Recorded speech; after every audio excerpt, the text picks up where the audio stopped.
അമേരിക്കയിലെ ക്ഷേത്രങ്ങളുടെ ഒരു ആരാധകനാണ് ഞാൻ. പ്രധാനപ്പെട്ട കാരണം അത്യന്തം മനോഹരമാണ് അവയൊക്കെ.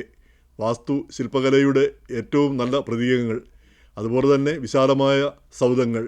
ഇത്രയധികം മനോഹരമായ ക്ഷേത്രങ്ങൾ ഇന്ത്യയിലുണ്ടെന്ന് തോന്നുന്നില്ല, അധികമുണ്ടെന്ന് തോന്നുന്നില്ല. പ്രധാനപ്പെട്ട കാരണം ഇസ്ലാമിക പീരീഡിൽ ഈ ഉത്തരേന്ത്യയിൽ വലിയ ക്ഷേത്രങ്ങളൊന്നും ഉയർന്നു വരുന്ന ഒരു സാഹചര്യമായിരുന്നില്ല. നേരെ മറിച്ച് സൗത്ത് ഇന്ത്യയിൽ മഹാക്ഷേത്രങ്ങളുണ്ട്, മനോഹരമായ ക്ഷേത്രങ്ങളും പഴയ പുരാതന ക്ഷേത്രങ്ങൾ. ആ ഒരു വ്യത്യാസം നമുക്ക് ഇപ്പോഴും കാണാനാവും. അപ്പോൾ അമേരിക്കയിൽ ഒരു നൂറ്റാണ്ട് പോലും ആയിട്ടില്ല ഇന്ത്യക്കാർ കൂട്ടമായിട്ട് എത്താൻ തുടങ്ങിയിട്ട്. ഒരു നൂറ്റാണ്ട്, ഒരു 50-ന് ശേഷം, 1950-ന് ശേഷമാണ് വാസം പറഞ്ഞാൽ ഇന്ത്യക്കാർ കാര്യമായിട്ട് വരാൻ തുടങ്ങിയത്. അത് 60-ൽ ലിൻഡൻ ജോൺസൺ ഏഷ്യക്കാർക്കും പൗരത്വമാകാമെന്നുള്ള ആ ബില്ല് ഒപ്പുവെച്ചതോടുകൂടി ഇന്ത്യക്കാരുടെ കുടിയേറ്റവും ശക്തിപ്പെട്ടു. അങ്ങനെയാണ് 60-ന് ശേഷം 70-കളിലോടുകൂടിയാണ് ആളുകളെല്ലാം കൂടുതലായിട്ട് വരാൻ തുടങ്ങിയത്. ആ ബില്ല് ഒപ്പുവെച്ചുകൊണ്ട് ലിൻഡൻ ജോൺസൺ പറഞ്ഞൊരു പ്രസിദ്ധമായ വാചകമുണ്ട്, ഇത് അധികം ആരെയും ഇത് വലിയ പ്രധാനപ്പെട്ട ഒരു ബില്ലൊന്നുമല്ല, ഇതിന് അധികമൊന്നും പ്രാധാന്യമില്ല, അധികം ആളുകളെയൊന്നും ബാധിക്കുന്നതല്ല എന്ന്. പക്ഷേ അമേരിക്കയെ തന്നെ മാറ്റിക്കളഞ്ഞൊരു ബില്ലായിരുന്നു അതെന്നുള്ളത് പിന്നീടുള്ള ചരിത്രം നമുക്കറിയാം. ഈ ഇമിഗ്രൻസ് മുഴുവൻ, നമ്മളടക്കമുള്ള ഇമിഗ്രൻസ് മുഴുവൻ വരുന്നതിന് കാരണമായത് ആ ഒരു ബില്ലാണ്, ഏഷ്യക്കാർക്കും കൂടെ പൗരത്വം തരുന്ന ആ ബില്ല്. അതിനുശേഷം ഇന്ത്യക്കാരുടെ കുടിയേറ്റം ശക്തിപ്പെട്ടു. എന്തായാലും ഈ ന്യൂയോർക്കിൽ ക്യൂൻസിൽ ആദ്യത്തെ ക്ഷേത്രം, ഫ്ലഷിങ്ങിൽ ആദ്യത്തെ ക്ഷേത്രം പണിതു. അതിനുശേഷം അതാണ് പ്രധാനപ്പെട്ട ക്ഷേത്രമായിട്ട് ആദ്യം പണിത പ്രധാനപ്പെട്ട ക്ഷേത്രം. അപ്പോൾ അതിനുശേഷമുള്ള ഓരോ ക്ഷേത്രങ്ങൾക്കും ഒരു കഥയുണ്ടാവും. ആരുടെയെങ്കിലുമൊക്കെ മഹാത്യാഗങ്ങൾ, വലിയ വിഷൻ, വലിയ ഒരു കാഴ്ചപ്പാട്, അവരുടെ വലിയൊരു വിഷൻ, അതിൻ്റെ ഒരു പ്രതിഫലനമായിരിക്കും ഓരോ ക്ഷേത്രങ്ങളും. അവർ കണ്ട ആ ഒരു സ്വപ്നം അതാണ് ക്ഷേത്രങ്ങളായിട്ട് പിന്നീട് മാറിയത്. അപ്പോൾ അതിൽ ഏറ്റവും പറയേണ്ട കാര്യം ന്യൂജേഴ്സിയിലെ റോബിൻസ്വില്ലിലുള്ള അക്ഷർധാം ടെമ്പിളാണ് BAPS, സ്വാമിനാരായൺ ടെമ്പിൾ. അപ്പോൾ അത് വാസ്തവം പറഞ്ഞാൽ ലോകത്തിലെ 2ാമത്തെ വലിയ ഹിന്ദു ക്ഷേത്രമാണെന്നാണ് പറയുന്നതല്ല, അങ്ങനെയാണ്. അപ്പോൾ അത് വാസ്തവം പറഞ്ഞാൽ അമേരിക്കയിൽ ഉള്ള എല്ലാ ഇന്ത്യക്കാരും പോയി നിർബന്ധമായും അത് കണ്ടിരിക്കണം. കാരണം ഞാനതിനെ വിശേഷിപ്പിക്കുന്നത്, ഇത് കണ്ടു കഴിഞ്ഞാൽ നമ്മുടെ താജ്മഹലൊക്കെ ഇത് താജ്മഹൽ ഇതിൻ്റെ 4-1 വരില്ല, 4-1, 5-1 വരില്ല. അതിലും മനോഹരമായിട്ടുള്ള സൗധം. കാരണം ഇതിൻ്റെ ഓരോ ഇഞ്ചിലും കലയും സൗന്ദര്യവും നിറഞ്ഞു നിൽക്കുന്നു. വെണ്ണക്കല്ലിൽ കൊത്തിവെച്ച അക്ഷരാർത്ഥത്തിലുള്ളൊരു കവിത. അത് താജ്മഹലിന് ആ ഒരു കഥയില്ലായിരുന്നുവെങ്കിൽ, ആ ഒരു പ്രേമകഥയില്ലായിരുന്നെങ്കിൽ താജ്മഹലിന് യാതൊരു പ്രാധാന്യവും കിട്ടുമായിരുന്നെന്ന് എനിക്ക് സന്ദേഹമുണ്ട്. യാതൊരു പ്രാധാന്യം കിട്ടുമായിരിക്കാം, പക്ഷേ ഇത്രയധികം പ്രാധാന്യം കിട്ടുമെന്ന് സംശയിക്കേണ്ടിയിരിക്കുന്നു. കാരണം ഡൽഹിയിൽ ഹുമയൂണിൻ്റെ കബറിടവും അതും ഏകദേശം താജ്മഹൽ പോലെ തന്നെയാണ് ഇരിക്കുന്നത്. അത് ചെങ്കല്ലിലാണെന്ന് തോന്നുന്നു. അതിന് കിട്ടാത്ത പ്രാധാന്യം ഇത് വെണ്ണക്കല്ലിലായതുകൊണ്ടല്ല, അതിമനോഹരമായൊരു പ്രേമകഥ ഇതിൻ്റെ പിന്നിലുണ്ട്. അപ്പോൾ ആ പ്രേമകഥ നമ്മളെയെല്ലാം ആകർഷിക്കുന്നു, നമ്മളെയെല്ലാം കണ്ടു നനയിക്കുന്നു. അത് സത്യം എത്ര ഉണ്ടായാലും ഇല്ലെങ്കിലും. അപ്പം ഷാജഹാൻ പ്രിയതമയ്ക്ക് വേണ്ടി ചെയ്തതാണെന്ന് പറയുന്നു. അപ്പം മുംതാസ് മരിക്കുന്നത് 14ാമത്തെ കുട്ടി ജനിക്കുമ്പോൾ അവർ മഹാരാഷ്ട്രയിൽ വെച്ചാണ്. അപ്പോൾ 14 കുട്ടികളുണ്ടായി എന്ന് പറയുമ്പം ഈ രാജാവിന് ഏതാണ്ട് 6000-7000 സ്ത്രീകൾ അന്തഃപുരത്തിലുണ്ടായിരുന്നു. എന്നിട്ടും ഒരു സ്ത്രീയിൽ 14 കുട്ടികൾ ജനിക്കുക എന്ന് പറഞ്ഞാൽ അത് തീർച്ചയായിട്ടും അഗാധമായ ഒരു സ്നേഹം ഉണ്ടായിരിക്കണം, അല്ലെങ്കിൽ അങ്ങനെ സംഭവിക്കില്ലല്ലോ. എന്തായാലും ആ ഒരു കഥ. പക്ഷേ ഇതല്ല, ഓരോ ഇഞ്ചിലും സൗകുമാര്യം തുടിച്ചു നിൽക്കുന്നു.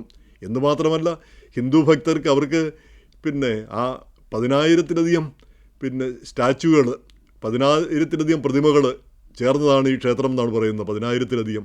ഓരോ ഇഞ്ചിലും ഏതെങ്കിലും ഒരു ഈ മഹാഭാരതത്തിലോ അല്ലെങ്കിൽ ഒന്നുകിൽ ഈ ഹിന്ദു ദൈവങ്ങൾ, അല്ലെങ്കിൽ ഹൈന്ദവ ചരിത്രവുമായിട്ട് ബന്ധപ്പെട്ട കാര്യങ്ങൾ, അതുപോലെ തന്നെ മോഹിനിയാട്ടത്തിൻ്റെ ആ മുഴുവൻ പോസുകളും ഇതെല്ലാം അവിടെ കൊത്തിവെച്ചിരിക്കുന്നു. അപ്പോൾ അവിടെ ചെന്ന് കഴിഞ്ഞാൽ അക്ഷരാർത്ഥത്തിൽ കാണാനും അത് അനുഭവിച്ചറിയാനും ഇത്രയും മനോഹരമായൊരു സൗധം അമേരിക്കയിലില്ല എന്നുള്ളതിന് യാതൊരു തർക്കവുമില്ലാത്ത കാര്യമാണ്. ഇപ്പോഴല്ല, ഇനി വരും കാലങ്ങളിലെല്ലാം ഈ അമേരിക്കക്കാർ അവിടെ നിരന്തരം അവിടെ പോയി കണ്ടിരിക്കും. അത് കാണേണ്ടത് ഒരാവശ്യമായിട്ട് അമേരിക്കയിലുള്ള ഹിന്ദുക്കളല്ലാത്തവർക്ക് കൂടി തോന്നുന്ന ഒരു കാലം വരും. അത് അധികം കാലമൊന്നും എടുക്കുമെന്ന് തോന്നുന്നില്ല, 10-20 വർഷമൊക്കെ കഴിയുമ്പോൾ തന്നെ. കാരണം അത്രയ്ക്ക് മനോഹരം. അപ്പോൾ അത് ഇന്ത്യക്കാരായിട്ടുള്ളവർ നിർബന്ധമായിട്ട് ഒരിക്കലെങ്കിലും വന്ന് കാണേണ്ടതുണ്ട്, അത്രയ്ക്ക് സുന്ദരം.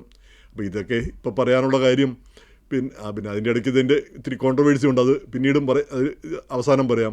അപ്പോൾ അതിൻ്റെ ഇടയ്ക്ക് ആണ് ഇവിടെ ഹൂസ്റ്റണിലെ ആ ഹനുമാൻ പ്രതിമ അമേരിക്കയിലെ തന്നെ 3-ാമത്തെയോ 4-ാമത്തെയോ ഏറ്റവും ഉയർന്ന പിന്നെ സ്റ്റാച്യു ആണ്, ഏറ്റവും ഉയരമുള്ളത്. ഇപ്പം സ്റ്റാച്യു ഓഫ് ലിബർട്ടി ഒക്കെയാണ് ഏറ്റവും ഉയരത്തിലുള്ളത്. അതിനുശേഷം ഈ ഫ്ലോറിഡയിൽ പെഗാസസ് എന്നോ മറ്റോ പറഞ്ഞൊരു ഒരു സ്റ്റാച്യു ഉണ്ട്, ഏറ്റവും 2-ാമത്തെ സ്ഥാനം. അത് കഴിഞ്ഞാൽ പിന്നെ ഏറ്റവും വലുതാണ് ഈ ഹനുമാൻ സ്റ്റാച്യു, 90 അടി 27 മീറ്റർ. അത് ഹൂസ്റ്റണിൽ ഷുഗർലാൻഡിൽ തലയുയർത്തി നിൽക്കുന്നു.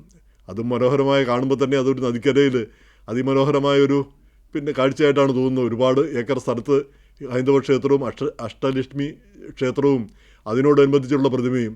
അപ്പോൾ ആ പ്രതിമ കഴിഞ്ഞ വർഷമാണ് അത് അതിൻ്റെ പ്രതിഷ്ഠ കഴിഞ്ഞത്. അപ്പോൾ അതിനെ അതിപ്പോൾ പെട്ടെന്ന് വിവാദത്തിൽ വരുന്നത് അവിടെ ടെക്സസിൽ കോൺഗ്രസിലേക്ക് മത്സരിക്കുന്ന അലക്സാണ്ടർ ഡങ്കൻ എന്നോ മറ്റോ പറഞ്ഞൊരു വ്യക്തി റിപ്പബ്ലിക്കനാണ്. അദ്ദേഹം പറയുന്നത് ഇതൊരു ക്രൈസ്തവ രാജ്യമാണ്, ഇങ്ങനെ ഒരു വ്യാജ ദൈവത്തെ ഇവിടെ കൊണ്ടുവന്ന് പ്രതിഷ്ഠിക്കുന്നതിനാണ്, അതിൻ്റെ ആവശ്യം എന്താണ്, അത് ശരിയല്ല എന്നുള്ള രീതിയിൽ സംസാരിച്ചു. അപ്പോൾ അതിനെതിരെ ഹൈന്ദവരും അല്ലാത്തവരും ഒക്കെ ശക്തമായിട്ട് പ്രതിഷേധിച്ചു. കാരണം അമേരിക്ക ഒരു മതരാഷ്ട്രമല്ല, മതരാഷ്ട്രമായിട്ട് ഒരിക്കലും തുടക്കം മുതൽ ആ രീതിയിലല്ല. എന്നാൽ പിന്നെ അതൊരു ക്രൈസ്തവ രാഷ്ട്രമായിട്ട് അന്ന് ആരും ചോദിക്കാനും പറയാനുമില്ല. ക്രൈസ്തവരല്ലാതെ വേറെ 4-5 യൂതന്മാർ മാത്രമായിരുന്നു അന്നുണ്ടായിരുന്നത്. പക്ഷേ അന്ന് ഈ ഫൗണ്ടിങ് ഫാദേഴ്സ് ഒരു കാരണവശാലും മതവും രാഷ്ട്രവും തമ്മിൽ ബന്ധപ്പെടുത്തേണ്ടതില്ല എന്നാണ് അന്ന് തീരുമാനിച്ചത്. മതത്തിന് പ്രാധാന്യമൊന്നും കൊടുക്കേണ്ടതില്ല എന്ന്. അപ്പോൾ അങ്ങനെയുള്ളൊരു സെക്യുലർ ട്രഡീഷനിലാണ് അമേരിക്ക വളർന്നു വന്നത്. അപ്പോൾ അങ്ങനെയുള്ളൊരു രാജ്യത്ത് പുതിയതായി വരുന്ന ഇമ്മിഗ്രൻസ് അവരുടെ വിശ്വാസങ്ങളൊക്കെ കൊണ്ടുവരുന്നതും അവരുടെ ആചാരങ്ങൾ കൊണ്ടുവരുന്നതിലും ഒരു തെറ്റുമില്ല. എന്ന് മാത്രമല്ല ആർക്കും ഒരു ദ്രോഹമുള്ള കാര്യമല്ല. ആ ഹനുമാൻ പ്രതിമ വിശ്വസിക്കുന്നവരും വന്ദിക്കുന്നവരും അങ്ങനെ ചെയ്തോട്ടെ, അല്ലാത്തവരത് ഓക്കെ ദാറ്റ് ഈസ് ഇറ്റ് എന്ന് കരുതേണ്ടതേ ഉള്ളൂ. ഇപ്പം ഈ ന്യൂജേഴ്സിയിലെ ടെമ്പിള് അത്യന്തം മനോഹരമാണ്. ഞാനിപ്പോൾ അവിടെ ഒരു ഭക്തനല്ല, പക്ഷേ നമുക്കത് കാണുമ്പോൾ തന്നെ അഭിമാനവും സന്തോഷവും ആദരവുമാണ് തോന്നുന്നത്. അത് നിർമ്മിച്ച ആളുകൾ, അതിൻ്റെ പിന്നിലെ ത്യാഗങ്ങൾ, ആളുകൾ ഇപ്പം തന്നെ ചെന്നാൽ നമുക്കറിയാം. 100 ഈ വോളണ്ടിയേഴ്സ് അവർ നല്ല നല്ല ജോലികളൊക്കെ കളഞ്ഞിട്ട് 10 പൈസ പോലും പ്രതിഫലം പറ്റാതെ ഇവിടെ വന്ന് അതിന് ഓരോ കാര്യങ്ങൾ ചെയ്യുകയാണ് ചെയ്യുന്നത്. അപ്പോൾ അത്രമാത്രം ത്യാഗങ്ങളും അത്രമാത്രം ആ വിശ്വാസത്തോടുള്ള താല്പര്യവുമാണ് അവരെയൊക്കെ ഇതിനൊക്കെ പ്രേരിപ്പിക്കുന്നത്. അപ്പോൾ അങ്ങനെയാണ് ഈ ഹനുമാൻ ടെമ്പിളും ഉണ്ടാകുന്നത്, ഹനുമാൻ പ്രതിമയും ഉണ്ടാകുന്നത്. അപ്പോൾ അതിനെ എതിർക്കേണ്ട ഒരു കാര്യവുമില്ല. അത് പ്രത്യേകിച്ചും ഈ സായിപ്പുമാർക്ക് വെള്ളക്കാർക്കാണെന്ന് തോന്നുന്നു. അത് കൂടുതലും ഇങ്ങനെയുള്ള കാര്യങ്ങൾ അവർക്ക് മനസ്സിലാവുന്നില്ല. അവർ പറഞ്ഞാൽ ഇപ്പം ചില കാര്യങ്ങൾ നമുക്കും മനസ്സിലാവില്ല. ഇപ്പോൾ സിഖുകാർ ഒരു കൃപാണും കൊണ്ടൊരു വിമാനത്തെ കയറണമെന്ന് പറഞ്ഞ് വന്നാൽ, അപ്പോൾ നമുക്കറിയാം അവർ ഹാംലെസ് ആണ്, അവർ ആ കൃപാണ് ഉപയോഗിക്കാനൊന്നും പോകുന്നില്ല. അതൊരു സിംബോളിക് കാര്യമാണ്, ചെറിയൊരു കൃപാണാണ്, ചെറിയ ഇത്. പക്ഷെ ഒരു സായിപ്പിനെയോ അല്ലെങ്കിൽ ഒരു കറുത്തവർഗ്ഗക്കാരനെയോ അത് എങ്ങനെ പറഞ്ഞു മനസ്സിലാക്കാൻ പറ്റും? ഇതുകൊണ്ട് യാതൊരു ദോഷവുമില്ല, ഇതുകൊണ്ട് വിമാനത്തെ കയറാമെന്ന് പറഞ്ഞാൽ. അപ്പോൾ അങ്ങനെയുള്ള ഒരു കൾച്ചറൽ ഡിഫറൻസാണ് ഇതിലുള്ളതെന്ന് എനിക്ക് തോന്നുന്നു. ഇവർക്കത് അതിൻ്റെ ആത്മീയതയോ അതിൻ്റെ ആ നല്ല വശങ്ങളോ കാണാനായിട്ട് കഴിയുന്നില്ല. അവരാ ഏതെങ്കിലും കിതാബിലെ 1-2 വാചകങ്ങൾ മാത്രം നോക്കിയാണ് കാര്യങ്ങളെല്ലാം മനസ്സിലാക്കുന്നത്. അതിൻ്റേതായ ഒരു കുറവാണ് അതിൽ വന്നു ചേരുന്നത്. അപ്പോൾ എന്തായാലും നമ്മളാരും അതിനെ സപ്പോർട്ട് ചെയ്യുന്നില്ല. അദ്ദേഹത്തിൻ്റെ അജ്ഞത മാറ്റാനാണ് നമ്മൾ ശ്രമിക്കേണ്ടത്. അദ്ദേഹത്തിൻ്റെ മാത്രമല്ല, അങ്ങനെയുള്ള ആളുകൾ, വിമർശിക്കുന്ന ആളുകൾ കാര്യങ്ങൾ മനസ്സിലാക്കാതെ വിമർശിക്കുന്നവരെ മനസ്സിലാക്കി കൊടുക്കാനാണ് നോക്കേണ്ടത്. അങ്ങനെ ഈ പറയുന്നതിൽ അർത്ഥമില്ല എന്ന് അറിയിക്കുകയാണ് ചെയ്യേണ്ടത്. ഇനി ഈ ന്യൂജേഴ്സിയിലെ ടെമ്പിളിൻ്റെ കാര്യത്തിൽ വന്നാൽ ഏതാണ്ട് 12,500 പേര് 8 വർഷത്തോളം പണിയെടുത്തു. അത് ലോകത്തിൻ്റെ പല ഭാഗങ്ങളിൽ നിന്നുള്ള കല്ലുകൾ, പലതരം വെണ്ണക്കല്ലുകളും ഗ്രനൈറ്റും കരിങ്കല്ലും ഒക്കെ ഇന്ത്യയിലെത്തിച്ച് അവിടെയാണത് രാജസ്ഥാനിലുള്ളത് അത് കാർവ് ചെയ്തത്, അത് പ്രതിമകളൊക്കെ ആക്കി മാറ്റിയത്, രൂപങ്ങളൊക്കെ ആക്കി മാറ്റിയത്. തിരിച്ചത് ഇവിടെ കൊണ്ടുവന്ന് അത് അസംബിൾ ചെയ്യുകയാണ് ചെയ്തത്.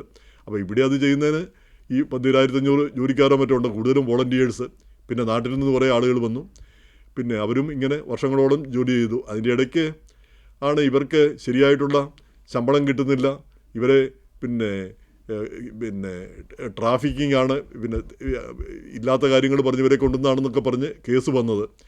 അപ്പോൾ അത് കുറച്ച് നാൾ ആ കേസ് വലിയ വാർത്തയായിരുന്നു. എന്തായാലും കഴിഞ്ഞ ദിവസം 2-3 ദിവസം മുമ്പ് ആ കേസുകളെല്ലാം അവസാനിപ്പിക്കാനായിട്ട് ഡിപ്പാർട്ട്മെൻറ്റ് ഓഫ് ജസ്റ്റിസും US അറ്റോർണിയുടെ ഓഫീസും ഒക്കെ തീരുമാനിച്ചു. അതോടെ ആ പ്രശ്നം ഇല്ലാതായി. അപ്പം BAPS പറഞ്ഞിരിക്കുന്നത് തങ്ങളുടെ നിലപാട് പിന്നെ ശരിവെക്കാണ് അവർ ചെയ്തത്. ഇത് വോളണ്ടിയേഴ്സ് വന്ന് വോളണ്ടറി ആയിട്ട് ചെയ്ത റിലീജിയസ് പിന്നെ സ്ട്രക്ചർ നിർമ്മിക്കുകയാണ് ചെയ്തത്. അതൊരു സമ്പത്ത്, അത് പിന്നെ കൃത്യമായൊരു വേതനം കിട്ടാനുള്ള ഒരു കാര്യമായിരുന്നില്ല, മറിച്ച് ഒരു വോളണ്ടറി വർക്കായിരുന്നു. എന്നാൽ അത് അവർക്ക് പ്രതിഫലം കൊടുക്കുകയും ചെയ്തിട്ടുണ്ട്, പിന്നെ സാമാന്യ നിലയിലുള്ള. അപ്പോൾ അത് സർക്കാരും ഫലത്തിൽ അംഗീകരിച്ചിരിക്കുന്ന ആ പ്രശ്നം കെട്ടടങ്ങിയിരിക്കുന്നു. അപ്പോൾ ഈ ന്യൂജേഴ്സി ഗവർണർ ഇപ്പം ഇന്ത്യയിലുണ്ട്. അപ്പോൾ അദ്ദേഹം ഇന്ത്യയിലേക്ക് പോകുന്നതിന് മുമ്പ് ഈ ക്ഷേത്രം സന്ദർശിച്ചിട്ടാണ് പോയത്. എന്തായാലും പിന്നെ ഈ ക്ഷേത്രം എല്ലാവരും കാണണം എന്നുള്ളൊരു ശുപാർശ കൂടെ പറഞ്ഞുകൊണ്ട് നിർത്തുകയാണ്.